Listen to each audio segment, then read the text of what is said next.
dalkana aynu joogno amni kama jiro xaqdarro hadday dhacdana amni darro way dhacaysaa waa qasab waxaa imanaysa maalin dhow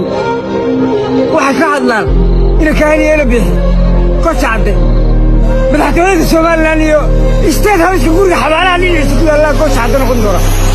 ka maxamed kaan baa si bedeli beerka carruurtooda waxaan haynaan ku caafaadaynaa ma jiro beerka carruurtooda kumaan kuma beerkooda cunay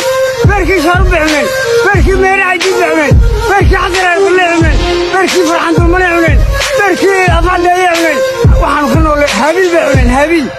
waxaanu ka noolay waa qalad maxamed kaaniye musadixii diinta islaamka inaannu uga baxno iyo inaannu hilbahooda karsanno hilbahooda anugu imika suqaar haddii la iga dhigo waxaa wallaahiya oo bilaahiya oo tallaahiya inaan cuni lahaa haddii beerkooda laysiiyana inaan cuni lahaa haddaan noolaadana haddaan kooda ama carruurtooda cuni waayo dal baabanay kufriga